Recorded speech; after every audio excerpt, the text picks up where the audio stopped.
Whether you believe digital assets are fad or fraud, they're here to stay. I'm joined by the expert himself to learn more. Ric Edelman, thank you so much for joining me today. Good to be with you, Shannon. So, as I mentioned, fad or fraud? Clearly digital assets are here to stay. You've written a book about it recently, which self-admittedly I am in the middle of right now. My husband and I have been fighting over it to who's going to read it first. But first question is, how did you really get started in digital assets, and what ultimately got you interested? I was introduced to Bitcoin back in 2012, and like everybody else when first introduced, it's like, huh, what? It makes no sense. Digital money, not issued by a government, toppling the global financial system, doesn't make a lot of sense. But I was really intrigued because there were some really smart people engaged. And so I jumped down the rabbit hole, and the more I learned, the more I realized that this is a transformative technology that's going to change the way commerce is conducted on a global scale. And that is both very, very disruptive. It's also very, very opportunistic. This is a once-in-a-generation chance to engage in something totally new and different that has amazing investment potential. And I quickly realized that most people in the financial industry are not aware of this, and they're therefore not engaging, they're not helping their clients engage. And that's why I formed 5 years ago DAC-FP, the Digital Assets Council of Financial Professionals, to teach financial advisors about blockchain, digital assets, so they can figure out whether they ought to include it in practice management and how to do so for the benefit of their clients. And it's obviously still a pretty controversial topic in our industry, but how should advisors educate themselves and talk to their clients ultimately about this? Because investors are ultimately driving the demand for client experience right now. You're exactly right, Shannon, and that's what's happening. Advisors are reluctant to engage because they don't get it, they don't understand it, and quite frankly, why should they care? Most advisors have been in this business for decades. They're very successful. They're managing a lot of money for a lot of clients for a lot of years. Why do something new and different? They're playing golf 2 days a week. Why mess that up? Here along comes crypto, totally new, totally different, the first new asset class in 150 years. Nothing in common with stocks, bonds, real estate, gold, commodities, oil. And so most advisors are just dismissive. It's a fad, it's a fraud, it's a tulip bulb or a beanie baby, stay away. And that argument, that might have worked 5 or 8 years ago. Today you look silly saying that. It's not a question of whether it's here to stay, it is. It's not a question of whether governments like it, they do. It's a question of, do you get it? Are you helping your client get it? Are you recognizing the investment opportunity and guiding your clients so they don't hurt themselves, but also not missing out by doing zero? If you do zero allocation, you're 100% wrong. And so advisors need to learn about this, and that's why I wrote The Truth About Crypto, which debuted this month at #1 at Amazon. It's why we created the Certificate in Blockchain and Digital Assets, which is an online self-study course, 13 CE credits, that teaches advisors all about this. What is the tech? How does it work? And what about the practice management? What's the investment thesis? How do you build a portfolio? Handling regulation, compliance, taxation? And how do you communicate with clients about this? That's what we're all about, teaching advisors about it. I don't care whether you like Bitcoin or not. I want you to be knowledgeable so that you can decide how to handle it in your practice. I will say in the book, I love that you spell everything out really in layman's terms in a very simple way for folks to understand. So it's almost like get on board, reinvent or die, for lack of better words in a sense. So it's been amazing to see how well received it's been. I mean, it's no surprise. People are obviously hungry for this information. But I wanted to dive in a little bit more about why you formed DAC-FP ultimately, and what it ultimately does, and what the reception has been. I started it 5 years ago, and I thought, Shannon, it was going to be a short-term, part-time hobby. It's crypto, and that's kind of on the fringes, kind of out there. But what we've discovered is that this is the fastest growing asset class in history. It is capturing massive attention at all levels. 300 million people around the world own it, 20% of US adults. 63% call themselves crypto curious. They're asking their advisors about it. Governments have now all embraced it. Institutional investors are all engaged. Billionaires, hedge funds, endowments, pension funds. This ain't going away. And advisors realize now, a little late, that they're behind. And they're getting client questions. They really don't know how to answer them. And so I turn around and, DAC-FP, we now have 25 employees. We can't keep up with demand. We're hiring more because there's so much of a demand for education and knowledge. There's nowhere to get it. The CFP board doesn't offer it, the CFA Institute doesn't offer it, because it's outside the financial services industry.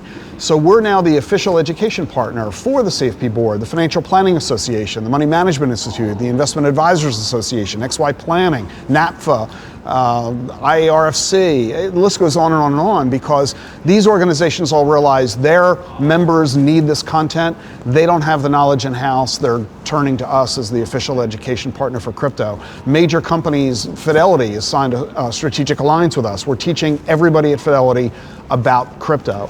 We're doing this for Invesco, GlobalX, Bitwise. Dozens of companies are turning to us, Flourish and many others, to teach their advisors and their home office staff about this subject, because only until they get that base knowledge can they begin to craft a strategy that works in their firm. And that's what we do. We deliver the certificate program with a world-class faculty. We deliver webinars and seminars, my new book, The Truth About Crypto. We have live events, all designed to teach people about this so they can figure out how to build their business with it. And what are your hopes for this industry in the next few years when it comes to digital assets in crypto? What are your expectations for advisors and investors? Oh, within the next couple of years, it'll be ubiquitous. Everybody will have an allocation to crypto in their portfolios. It'll be incredibly routine and common. We won't even be talking about it very much. It'll just be routine. The funny thing I find is that crypto is the most popular session at conferences like this. You know, my room was standing room only as we talked about crypto, because it's the one subject nobody knows anything about and everybody's curious about it. I mean, do we really need another seminar on annuities? We know all that stuff. So here's something new and different, intellectually interesting, even if you hate it, highly debatable. It's therefore a lot of fun to talk about. Well, what I find myself fascinated with is that we talk about people adding a 1 or 2% allocation to the portfolio in crypto. That's it, 1, 2%. We don't have to talk about this 50% of the time. Let's, get a grip here. Figure it out, allocate to it, and move on. It's really not all that complicated. It's not all that scary once you learn how to do it. And I have to, if we're talking about crypto, I have to talk about blockchain a little bit. I feel like that's another technology that folks really don't understand and how it can ultimately revolutionize every industry. What are your expectations around that? Well, McKinsey says by the end of the decade, the global GDP will be 70% digital. There is no question that this is taking over the world in an economic sense, financial and commerce. Because digital is faster, it's safer, it's cheaper, greater transparency, and greater inclusion. The United Nations says blockchain technology is the best weapon we have for the elimination of global poverty. This is huge. And that's why there's so much excitement about it. That's why there are so many billions of dollars being invested in this space, 20 billion a year. Why you have major companies involved. Virtually every bank on the planet is developing blockchain technology. Last year, Bank of America, all by itself, filed 161 patent applications in blockchain tech. You can't spend this kind of money and have this kind of focus and have nothing to show for it. And we need to recognize how revolutionary this is, which is why you're going to see digital currencies issued by every central bank in the world. Our own Fed will have one within 5 years. Janet Yellen calls the technology transformative. Even Elizabeth Warren has said that it's time for us to have a CBDC, a central bank digital currency. It's not a question of if, it's a question of when. It is transformative, and it is so superior to our current way of dealing with money. This is the next stage of the internet. Back in the 90s, when the internet was first invented, we had to learn a whole new set of language. Hard drive, Bluetooth, those are all foreign subjects. Well, that's where we are today with airdrops, hard forks, staking, mining. What is all this stuff? Well, just as the internet 1.0 30 years ago was brand new, this is internet 3.0, and it's equally brand new. You've got to learn it, master it. You'll discover you know more about it than you think. It's just new language, new words. You hear terms like gas fees. What the hell's a gas fee? Well, I got a synonym for you. Commission. I mean, all the crypto field did was invent new terms for old stuff to confuse everybody.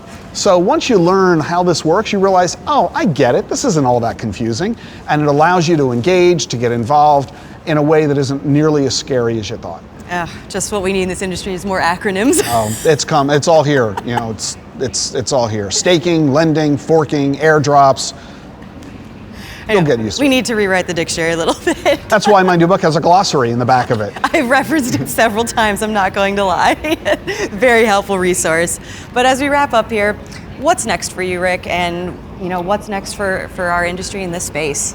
Well, I walked away from Edelman Financial, the largest RIA in the country that my wife and I built over the past 3.5 decades, $300 billion in assets, because I'm convinced that blockchain technology and the digital assets it creates is the future. It's the most impactful way that we can grow wealth for millions of Americans and billions of people around the world. And so I'm devoting our energy toward crypto education, both within our industry at DAC-FP and through my media company, my radio show and TV shows, my new book, our newsletter, our live events and webinars for consumers, to help them realize how they can profit from this. We all missed the opportunity to invest in Google, Amazon, Apple back in the 90s. We wished we had. Well, this is that next opportunity, and we don't want to miss this one.